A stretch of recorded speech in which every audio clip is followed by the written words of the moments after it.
আমার জামাই তার মেয়েকে নিয়ে হচ্ছে খাসি কিনতে গেছিল। খাসি কিনতে গিয়ে এত সুন্দর সুন্দর কিছু ফালতু ড্রেস নিয়ে চলে আসছে। দেখেন, আপনি যে সবার সামনে বলে গেলেন একদম কুরবানি দিবেনি, খাসি কিনে নিয়ে আসবেন, কই আপনার খাসিটা? আর কই কুরবানি দিলেন আজকে?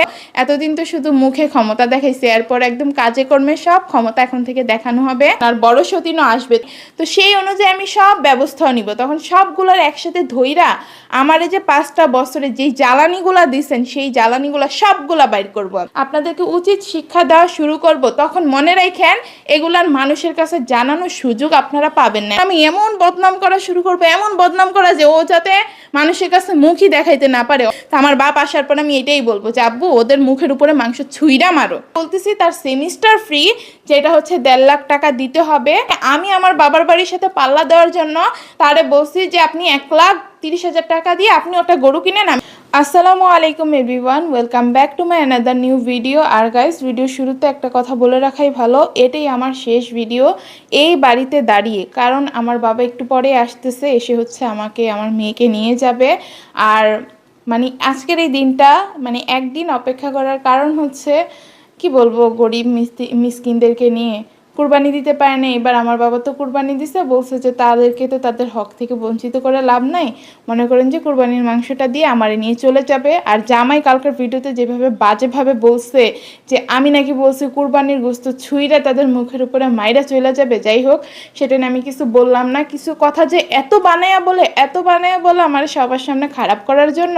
যাই হোক, আজকে হচ্ছে ডিটেলস কিছু বলবো না, শুধু এতটুকু কথাই বলবো যে জামাই কালকে আমার যে অপবাদগুলা দিচ্ছে, আমার নিয়ে যেই মিথ্যা কথাগুলো বলছে, অপমান করছে, সেই প্রত্যেকটা কথার উত্তর আমি আজকে পয়েন্টে পয়েন্টে আপনাদেরকে দিয়ে যাব। আর তার আগে একটা জিনিস আমি আপনাদেরকে দেখাই। সে বলছিল কি যে তার মেয়েকে নিয়ে সে হচ্ছে কুরবানির পশু কিনতে যাইতেছে, খাসি কিনে নিয়ে আসবে। তো খাসি কি কিনে আনলো না কি কিনে আনলো সেটাই আপনাদেরকে দেখাই।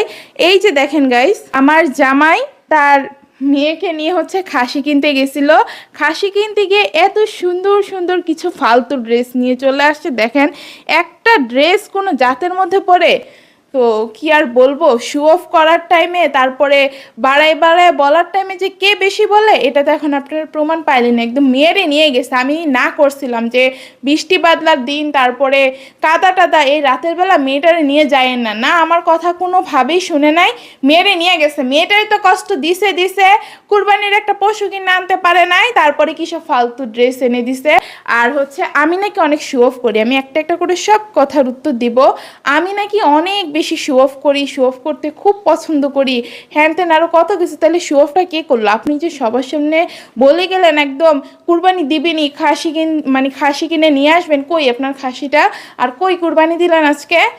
আমি ভাই, মেয়েটার কষ্ট হবে এই কারণে আমার বাবার বাড়িতে যাইতে চাইছি যে হ্যাঁ, আমি আমার বাবার বাড়িতে গিয়ে বেড়াই আসি। আমার বাবার বাড়িতে কুরবানি দিতেছে, আমাদের মজাও করতে পারবে সবার সাথে। আমাদের ওইখানে তো মানুষ আছে, আপনাদের এখানে মানুষ নাই। সারাদিন মেয়েটা বাইরে কোথাও যেতে পারে না।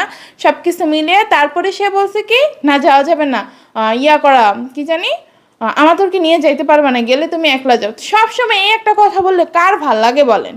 আমি আমার বাবার বাড়িতে আমি ফার্স্টে নর্মালি বলছি যে হ্যাঁ আমি এমনি বেড়াইতে যাব। যখন দেখছি যে সে বেশি তেড়ি বেড়ি করতেছে, তারপরে আমি হচ্ছে তারামি শুরু করছি। আমার আবার এতক্ষণ ভাই সহ্য হয় না, কত সহ্য করব? 4 বছর ধরে তো আমি পুরো সহ্য করেই গেলাম, 5 বছর চলতেছে খালি সহ্যই করতেছি তাদের সব কিছু আমি। আর কি জানি আরেকটা কথা বলছে, আমি নাকি সাংসারিক মেয়ে না। আমি সাংসারিক মেয়ে যদি না হইতাম, তাইলে আপনার এত লাথি উষ্টা খাইয়াতে এই সংসারে পড়ে থাকার আমার কোনো দরকার ছিল না। আমার বাপের যথেষ্ট ক্ষমতা আছে, সামর্থ্য আছে, আমারে ঠিকভাবে সব কিছু করতে পারবে, তারপরে আপনাদেরকেও উত্তম ব্যবস্থা একটা করতে পারবে, সব ধরনের সামর্থ্যই আছে। তো তারপরে আমি এই সংসারে পড়ে থাকতাম না, আমার কোনো দরকার ছিল না এখানে পড়ে থাকার। তো আমি নিঃসন্দেহে একজন সাংসারিক মেয়ে। আর আপনার বড় বউ আসলে কি আপনি অনেক শান্তিতে সংসার করতে পারবেন। তো আপনারা বলে রাখা ভালো, আপনার বড় বউ এত সাংসারিক, এত নম্র ভদ্র, তারে যে একদম আকাশের উপরে আপনি উঠায় দেন। তো শুনেন, আপনি আপনার বড় বউ যদি এত সাংসারিক মেয়ে হয়, তো সে অবশ্যই ফিরে আসতো।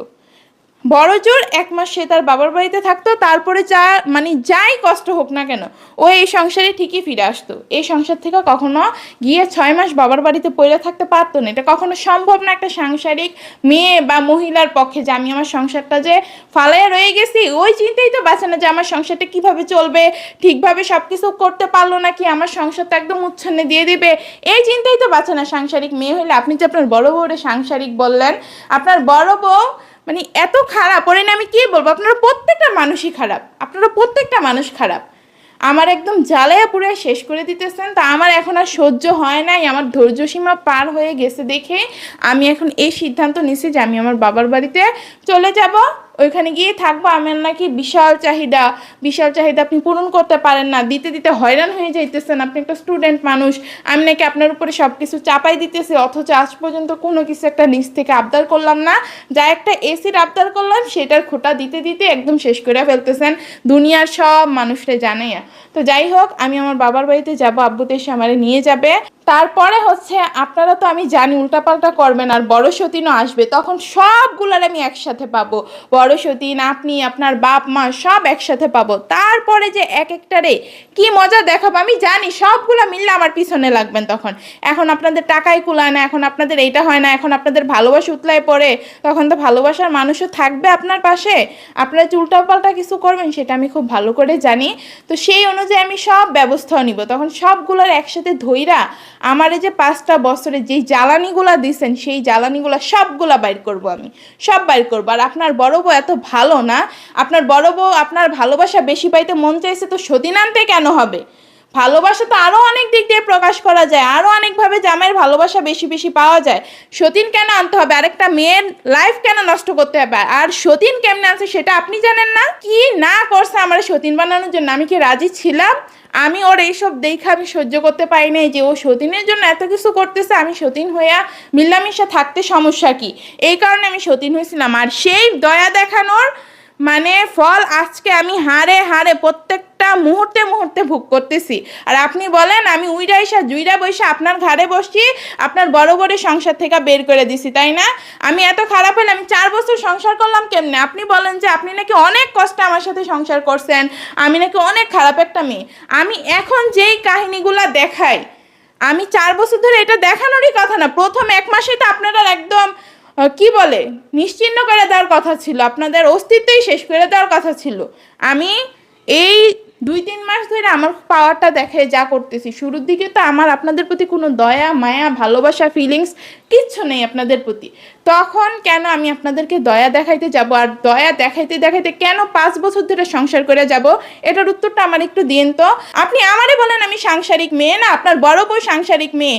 ও ওই যেটা বলতেছিলাম বড় সতীনের বিষয়ে, একটা মেয়ের দায়িত্ব নিয়ে আনছে আমার পুরাটা লাইফ শেষ করে, আমি আমার সব আপনজন ছাইড়ে আসছি, আমি এখনো পর্যন্ত একবার আমার বাবার বাড়িতে যাইনি। যাই হোক, মানে এতদিন তো মুখের কথা শুনে আসছেন, আর একটা কথা বলছে যে আমি নাকি মুখের জুড়ে সব করে ফেলতে পারি, কিন্তু আমার আসলে কোনো ক্ষমতা নাই, আসলে মুখে বইলা যাইতেছি তো এই কারণে তাদের পোষাইতেছে না, তাদেরকে হচ্ছে কাজে কর্মে আমাকে সেই প্রমাণটা দিতে হবে যাতে মানুষের কাছে আমার খারাপ বানাইতে পারে। তো আমি যখন জ্বালানো পোড়ানো শুরু করব, আপনাদেরকে আপনাদেরকে উচিত শিক্ষা দেওয়া শুরু করব, তখন মনে রাখেন এগুলার মানুষের কাছে জানানোর সুযোগ আপনারা পাবেন না, এমনভাবে আপনাদেরকে গেরা করলে আমি ফালাবো। তাদের শিক্ষা তো তাদেরকে দিবই। তারপরে আমার জামাই যেটা বললো যে আমি নাকি শো অফ করতে খুব পছন্দ করি, আমি হচ্ছে আমার বাবা 1,30,000 টাকা দিয়ে গরু মানে কুরবানির পশু কিনছে, এখন আমিও নাকি তাই বলতেছি তার সেমিস্টার ফ্রি, যেটা হচ্ছে 1.5 লাখ টাকা দিতে হবে, জুনের শেষে না জুলাইয়ে জানি বললো,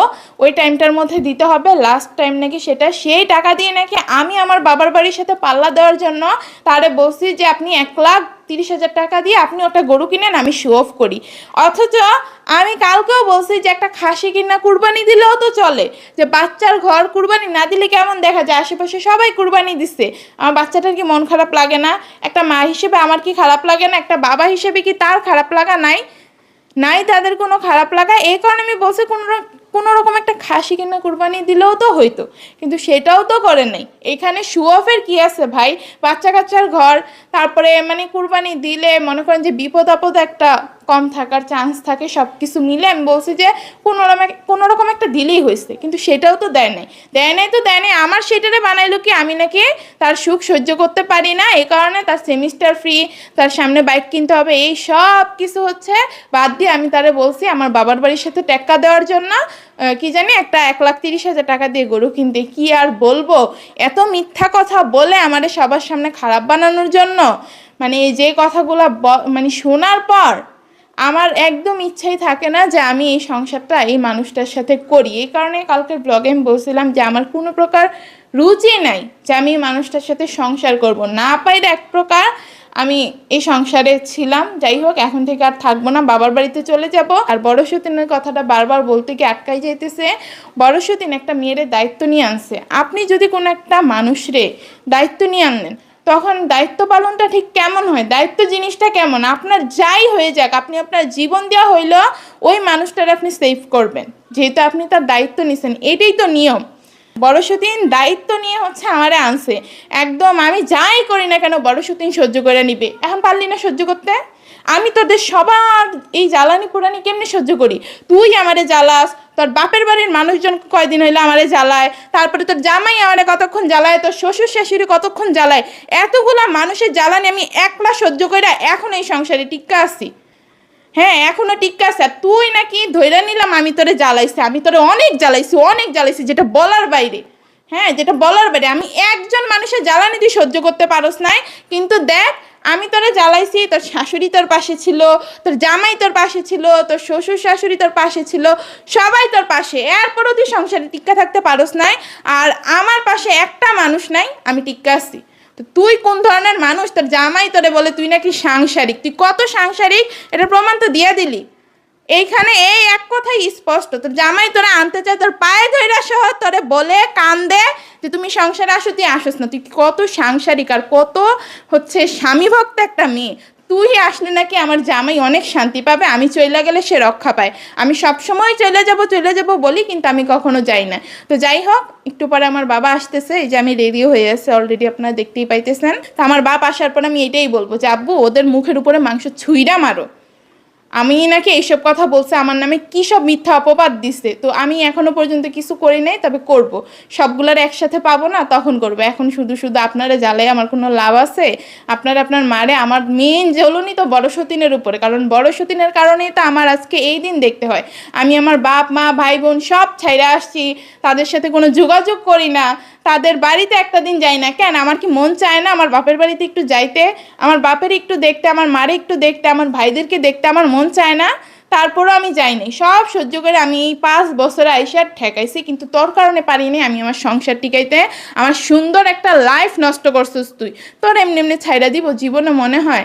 যাই হোক, আমি জানি আমি গেলে তুই আসবি, আসার পরে একদম সবগুলারে ধরে একদম চরম শিক্ষাটা দিব, যেটা তোদের আজীবন মনে থাকবে। খুব ভাবনা চিন্তা করে রাখতেছিস মনে হয়, জামাই বউ সবাই মিললে একদম একজুট হয়ে যে ও যাবে, ওর নামে এমন বদনাম করা শুরু করবে, এমন বদনাম করা যে ও যাতে মানুষের কাছে মুখই দেখাইতে না পারে। অথচ জানোস এর উল্টাটা হবে, তোরা কাউরে মুখ দেখাইতে পারবি না কখনো। এমন ব্যবস্থা আমি তোদের জন্য করব। আর জামাইয়ের শো অফ করা, আমার নামে উল্টাপাল্টা কথা বলা, প্রত্যেকটা জিনিস আয়না শো অফ করে সে। এই পর্যন্ত যা আনছে, আমি একটা জিনিস আপনাদের কাছ পর্যন্ত দেখাইছি যে হ্যাঁ গাইস আমাদের ঘরে খাট আনা হয়েছে, আমাদের ঘরে ফার্নিচার আনা হয়েছে, সবাই দেখেন এটার দাম এত টাকা, ওইটার দাম এত টাকা। এগুলোকে আমি শু করছি কখনো আপনাদের কাছে? নাকি আপনাদের ভাইয়া সবসময় সব জিনিস আপনাদের কাছে শু করে? তাহলে শো অফটা কে করে বলেন? আমি নাকি শো অফ করি? আমি আজ পর্যন্ত একটা কিছু দেখাইলামই না, সেটা যাই হোক না কেন। আর আমার জামাই বল আমি শো অফ করি। যাই হোক, সবাই সবার উত্তরটা একদম সময় মতোই পেয়ে যাবে। বাবার বাড়িতে যাইতেছি তো, এতদিন তো শুধু মুখে ক্ষমতা দেখাইছি, এরপর একদম কাজে কর্মে সব ক্ষমতা এখন থেকে দেখানো হবে। তো যাই হোক, এখন হচ্ছে বাবার বাড়িতে যাওয়ার জন্য আমি অনেক বেশি এক্সাইটেড, কারণ সামনে আমাকে আরও অনেক কিছু ফেস করতে হবে। সেগুলোর জন্য হচ্ছে নিজেকে প্রস্তুত করতেছি, যাতে কোনো একটা মানে আজকে আমি বলতে বাধ্য হইলাম, কোনো একটা শয়তানের বাচ্চার জন্য যাতে আমার মনে কোনো প্রকার দয়ামায়া কাজ না করে, কোনো প্রকার দয়ামায়া কাজ না করে আমি সেমনভাবে নিজেরে হচ্ছে প্রস্তুত করব।